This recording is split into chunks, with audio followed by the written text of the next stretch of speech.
So I thought that this was just going to be a normal, calm Tuesday morning. Have a cup of coffee, took the kid to school, minor news, Jonathan Bullard back, all that stuff. But Daniel Jeremiah was like, nope, I'm going to pull the pin on this grenade and just roll it into the Vikings draft community where, wow. So, spoiler, Daniel Jeremiah in his latest mock draft mocks Hendon Hooker, Tennessee quarterback, 25 years young, coming off a torn ACL, to the Vikings at 23, first-round pick. Remember, no second-rounder, don't draft again until 87. So quarterback of the future, a guy who's likely not going to see the field this year, a guy who's probably going to take over for Kirk in 2024. Hopefully not 2026 because Hooker will be qualified for Medicare by then. But Hendon Hooker at 23, baby. Ooh, baby.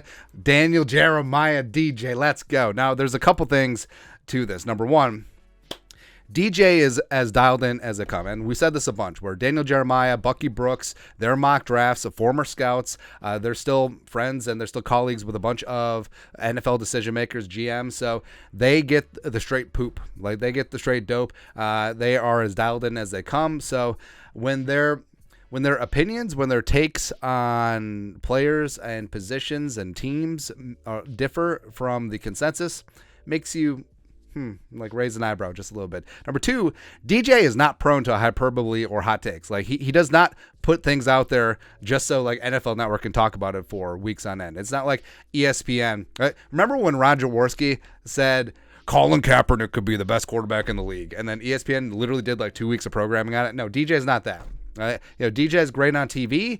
DJ doesn't need to like fluff things up. And number three, there's something here. There absolutely is. Well, it could be twofold.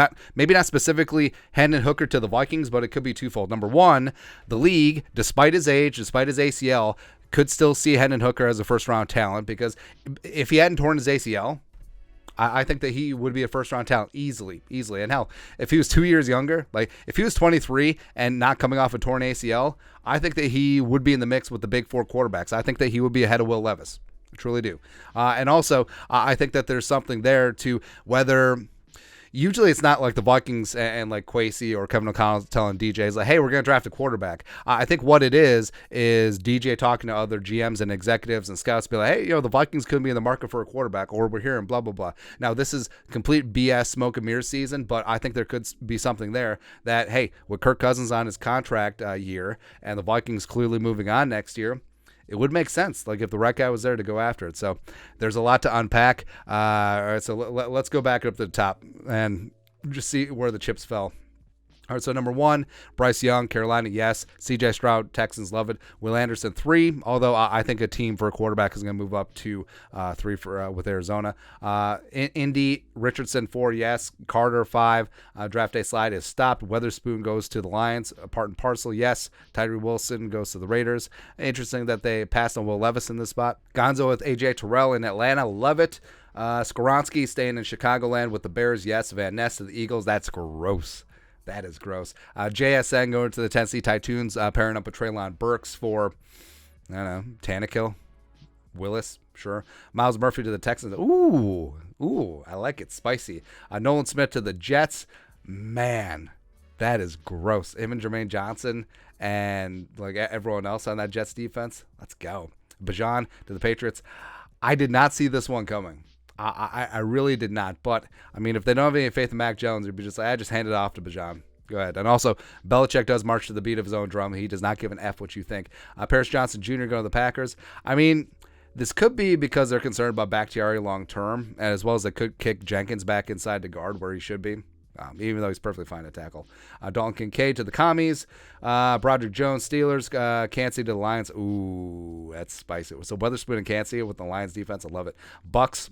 Levis falls all the way to 19. Now, I know there's no trades in this one, but if Levis got this far, do the Vikings make a move up for him? Maybe. Also, like we said, DJ's dialed in. Maybe the league doesn't value Levis as high as the other 3 quarterbacks. Like maybe it is Young, Stroud, Richardson, Levis, Hooker.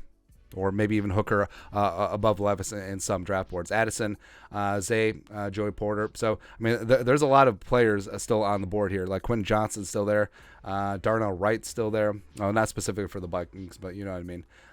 Also, just interesting that JSN, Addison, and Zay Flowers all go in front of Quentin Johnston. So, again, that could be how the league perceives those three versus how they see Johnston as well. Joe Tippmann into the first round. Very interesting. You know, a lot of people have JMS, John Michael Schmidt, ahead of Tippmann, but DJ has him sneaking into the first round here with the Giants. But yeah, Hooker to the Vikings at 23 is the big eye opener, and I love him, man.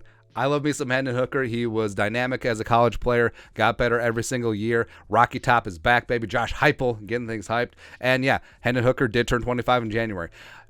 That's less of an issue because of the position he plays. It would make a difference if he played running back or cornerback or safety. Well, not safety, but off-ball linebacker, edge rusher, whatever. Like, quarterbacks have played competently into their mid-30s. Look at Kirk Cousins. So basically saying, hey, can we get 10 years of Hendon Hooker?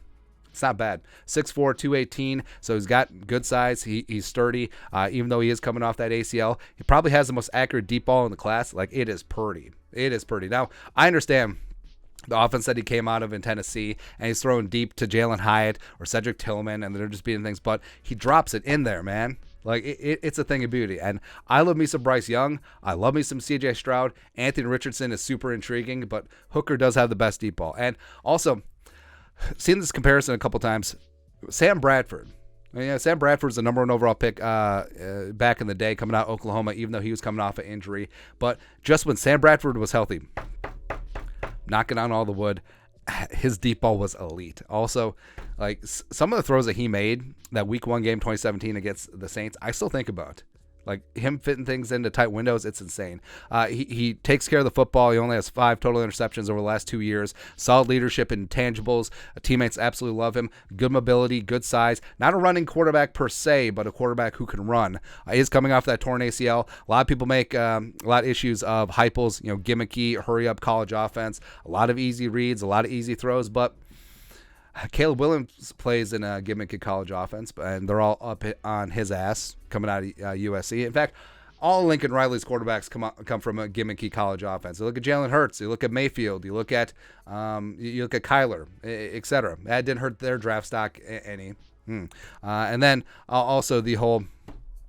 He can adapt. You're betting on traits here, right? And also, look at Jalen Hurts' offense with the Eagles. Like, is that traditional NFL offense, or is that incorporating a lot of college elements? And I think that Kevin O'Connell, he's smart enough. He understands that these concepts do work, even though they're college concepts. Also bleeding up from high school, by the way. I mean, the offense that Tennessee's running now was run in high school 5 years ago. And the NFL in 5 years, you're going to see a lot of offenses that look like Tennessee and USC's offense right now. And also downside, like, he is old.